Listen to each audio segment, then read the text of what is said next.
The leftists of open source and big tech have completely lost their gosh darn minds this week. I mean, they went nuts. Every week, it seems like almost every week, we have stories about leftist extremist activists, not normal people who are just a little bit left, not just like your average run-of-the-mill person who votes for a Democrat sometimes, but like the leftist activists.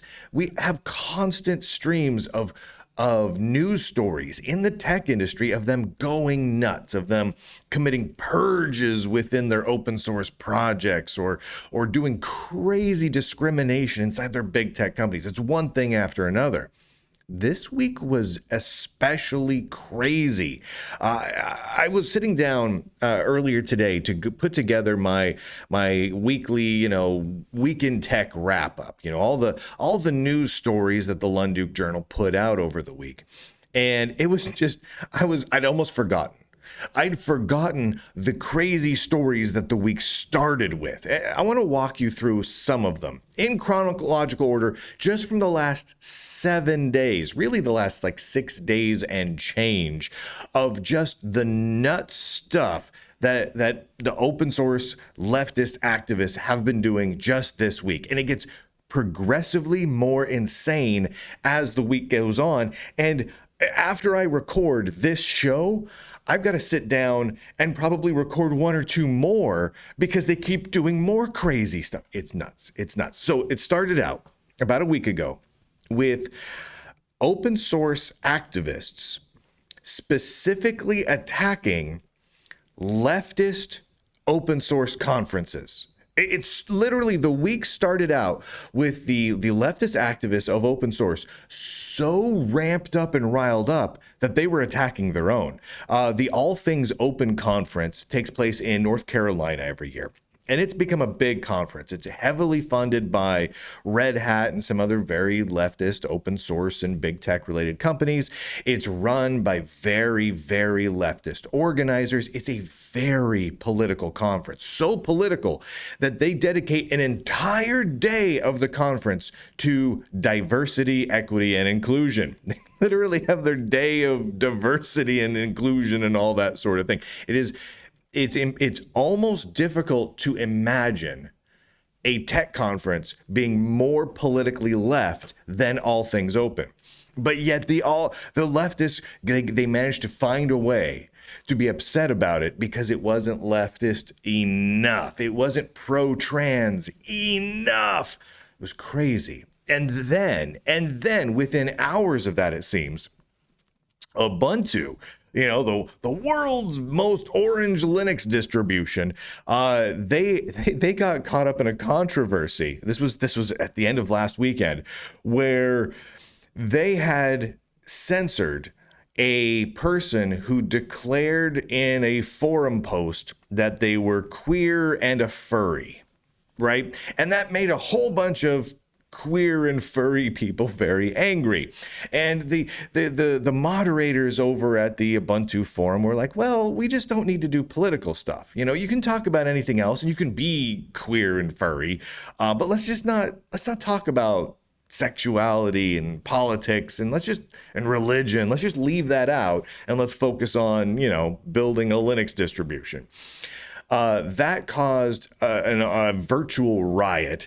Ubuntu and Canonical reversed course, chastised the people who did the censoring, and declared that, you can declare you're furry and you can talk about LGBTQ+++ things and politics and nuts, as long as those things are how you identify, right? So they did this big whole thing. As long as you identify as those things, queer or trans or Democrat or whatever, you can talk about them now on the Ubuntu forum.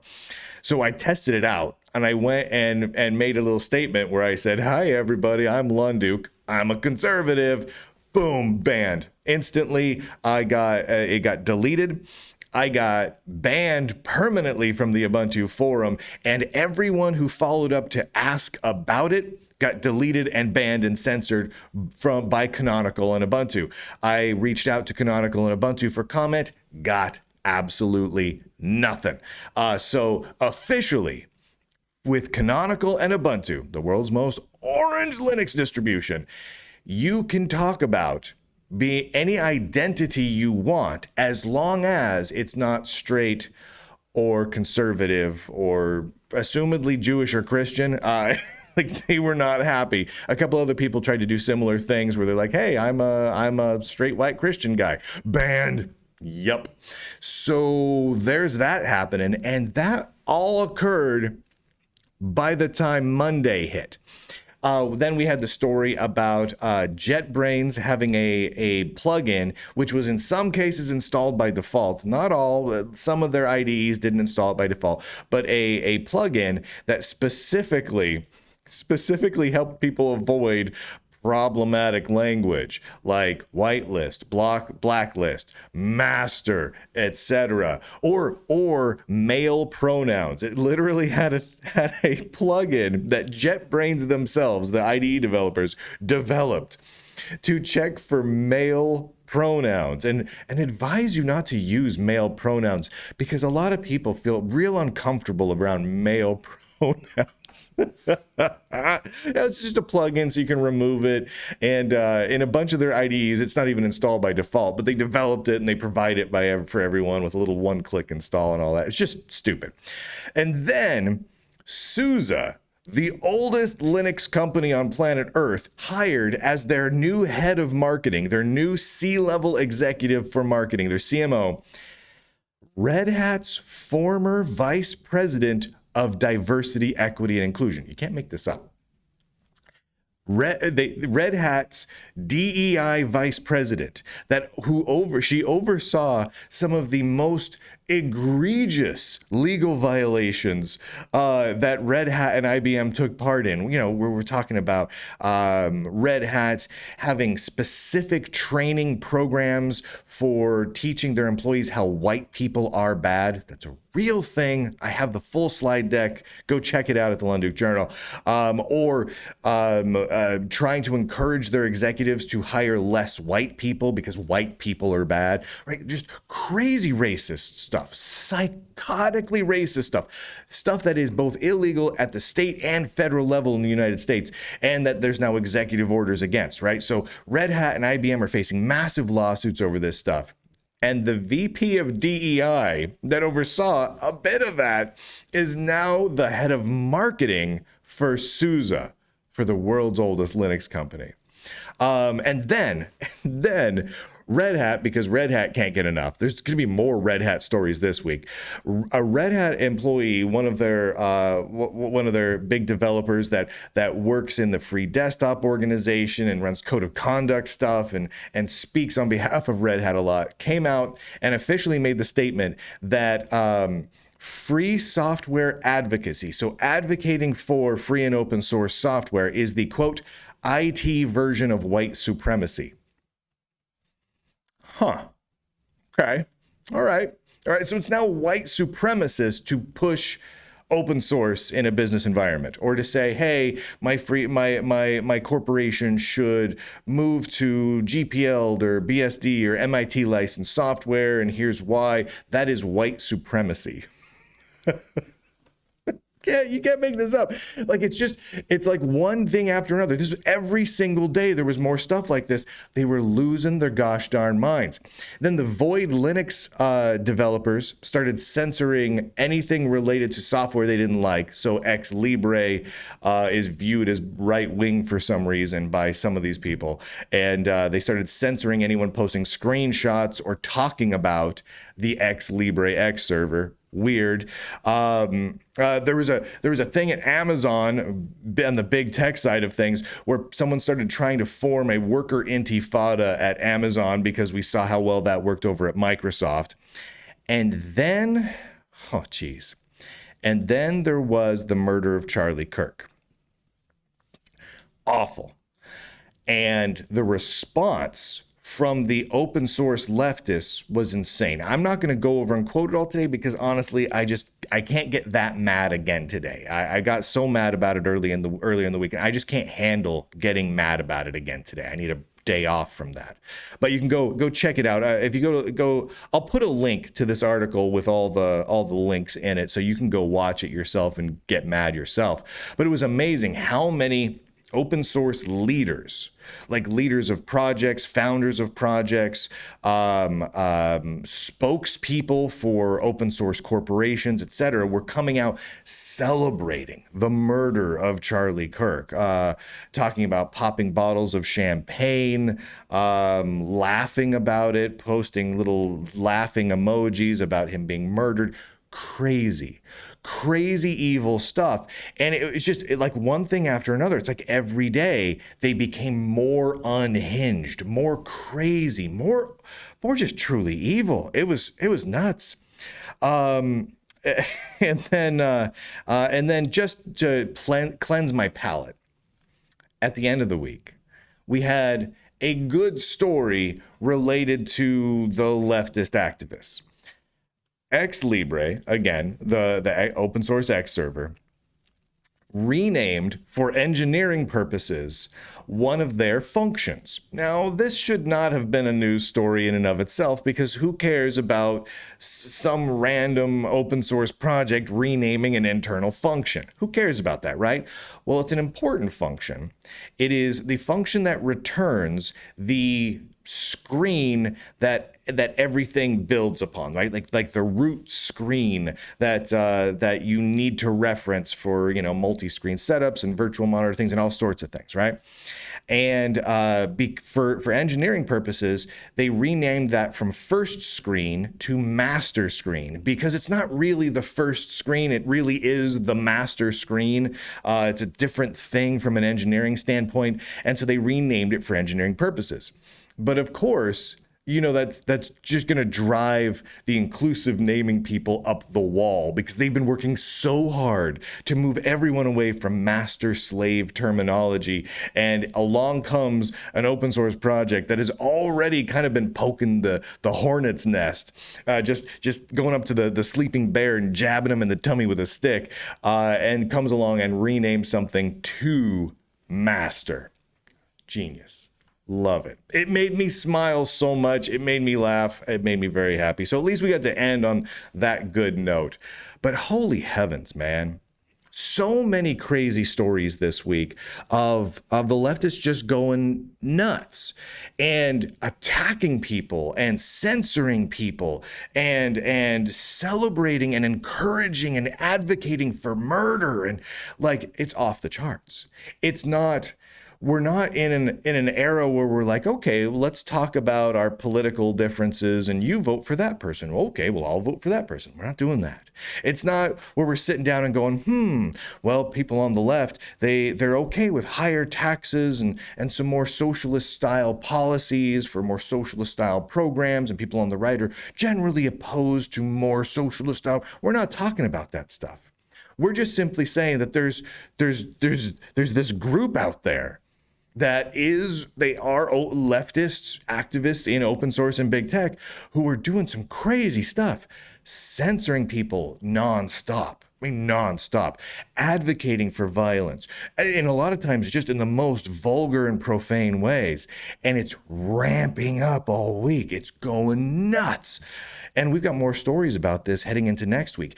I did not cover all of the craziness that I could have covered because there was already too much. This last week alone, this is worth talking about here. This last week, I published 13 stories over the course of 7 days. Of those 13 stories, and I had them up on the screen. You can go check them out at the link I'll provide wherever you're getting this. Only 2 of them were covered by any other tech news outlet. 2. And barely, right? 11 of them were not covered at all, not touched on, not referenced, not mentioned, no screenshots shown, no links shown. They were just completely ignored. Only 2 of those 13 stories were mentioned. And of those 2 stories that were actually covered in any way by any other Brand X tech news outlet, neither of them, and I mean neither, was covered accurately. Both of them were covered only a few times by a few outlets, and in both cases, they were covered with a very distinct left-wing, left-leaning, pro-big tech bias, and left out huge, important details. So really, 13 stories and 13 of them weren't really covered. If the Lunduke Journal didn't exist, 11 stories would not have gotten told at all. At all. And 13 stories wouldn't have gotten told in any reasonable way. How crazy is that? How crazy is it that there's only one news outlet telling any of these stories? That's nuts. The good news is that these stories are spreading. Last month in August, there were those stories that I produced last month were viewed 9 million times. 9 million across all the different platforms, Locals and Substack and X and Patreon and YouTube and everything, and the audio podcast. Like it was all over the place, 9 million times. This month, we are off to a huge start. This month, if we keep up our current track, we're gonna beat that 9 million number by a mile. We'll see if that keeps up. I mean, it's been crazy. So who knows, right? Maybe the last week of September will just be the most boring news week in the tech industry in history, and then it'll have a big dip or something like that. Because I'm only gonna post stuff if there's actually interesting news stories. But. So there is that good news. And luckily, the Lunduke Journal exists, right?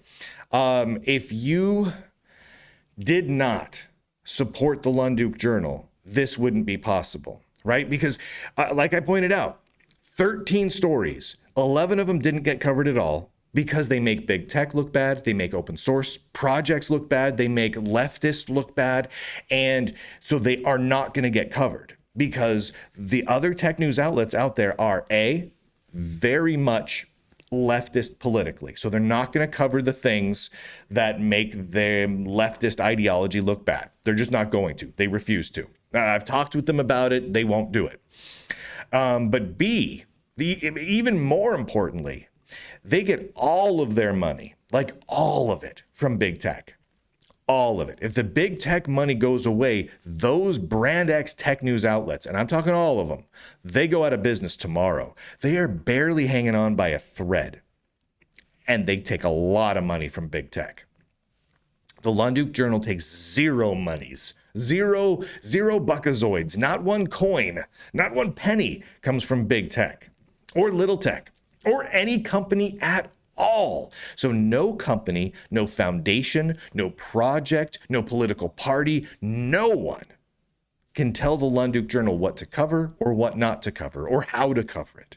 And that's thanks to all of you subscribing. There's a lot of ways you can subscribe. Go to lunduke.com and scroll down the page, and there's a little how to support the Lunduke Journal section with monthly, yearly, and lifetime subscriptions. You can do one-time donations via Locals or Bitcoin. You can get monthly or yearly via Locals, Substack, X, YouTube, or Patreon. You can get a lifetime subscription, and might I make the suggestion that you grab the lifetime subscription. It's a great way to support the Lunduke Journal. It's a way to say, hey, Lunduke Journal, I love what you're doing. Here's a big cash infusion, and every penny of it goes towards daily operations at the Lunduke Journal. And I'm going to have a Lunduke Journal subscription for the rest of my life. And that subscription counts towards both Substack and Locals. And if I can find ways to make that same lifetime subscription work on other platforms, I will. It's just that Locals and Substack provide that functionality for me. And things like X and YouTube don't provide any sort of mechanism where I can set a user a subscription to be forever, right? Locals and Substack do. And that gives you access to the communities. You get to support the Lunduke Journal. You get access to the forum, which, is exclusive. It's like a country club of conservative nerds. It's wonderful. You get access to all the DRM-free ebooks that I've written over the years, and there's like a dozen of them. It's just fantastic, as well as a couple of video games, which are just goofy video games. But go grab a lifetime subscription. Make the Lunduke Journal a something that you support, because then all of this gets to keep continuing for the foreseeable future. It really wouldn't be possible without all of you. But of course, any sort of subscription really, really does help. And I want to be very clear about this. Again, not possible without you. Thank you from the bottom of my heart for all of you who have subscribed to the Lunduke Journal over the last several years to keep the Lunduke Journal going and growing. The number of people who get their news from the Lunduke Journal has been growing almost every month for the last couple of years. It is phenomenal. I am amazed and blown away by it. And that's really thanks in large part to all of you. Because if you guys were like, you know what, Lunduke, nah, we're not going to subscribe anymore. You know what would happen? I would either have to shut the Lunduke Journal down or go get big tech supporters. I'd have to start running ads from big tech corporations. And you know what would happen then? These 13 stories that I covered this week, gone. Gone skis.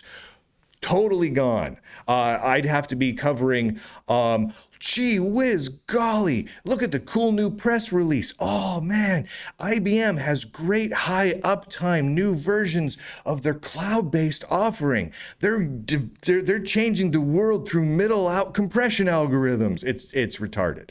That's what I would have to be doing. But thanks to you, we can cover all this stuff. Because someone has to. So again, go to lunduke.com, scroll down, and pick a way to support the Lunduke Journal. Big, little, small, literally every penny helps. Every penny keeps the lights on here. And with that, ladies and gentlemen, boys and girls, nerds and nerdettes across this vast and glorious inner tube of ours, I do declare, end broadcast.